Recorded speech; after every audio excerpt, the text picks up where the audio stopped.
এটাই Lionel Messi. সমালোচনা, troll কিংবা নিন্দা এসবের জবাব তিনি কখনোই কথায় দেন না। তার উত্তর থাকে মাঠে, তার উত্তর থাকে ফুটবলের ভাষায়। ম্যাচের মাত্র 9 মিনিটেই পেনাল্টি মিস করেছিলেন মেসি। মুহূর্তের মধ্যে শুরু হয়ে যায় সমালোচনা। অনেকে প্রশ্ন তুলছেন, তাহলে কি আর পারছেন না মেসি? কিন্তু মেসির সতীর্থরা জানতো, সমর্থকরাও বিশ্বাস করত, এই গল্প এখানেই শেষ নয়। সবাই অপেক্ষা করছিল কখন সেই চিরচেনা মেসি নিজের জাদু দেখাবেন। আর সেই অপেক্ষার অবসান ঘটে ম্যাচের 38তম মিনিটে। দুর্দান্ত এক গোল, এমন এক ফিনিশিং যা আবারও মনে করিয়ে দিল কেন তিনি ফুটবল ইতিহাসের অন্যতম সেরা।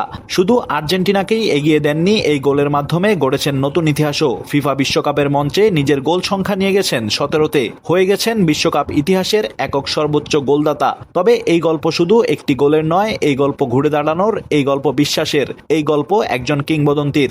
কারণ মাঝে মাঝে মেসি আমাদের মনে করিয়ে দেন তিনিও রক্তে মাংসে গড়া একজন সাধারণ মানুষ। তিনি ভুল করেন, সুযোগ নষ্ট করেন, সমালোচিত হন, কিন্তু শেষ পর্যন্ত তিনি আবার উঠে দাঁড়ান। আর সেই কারণেই তিনি লিওনেল আন্দ্রেস মেসি।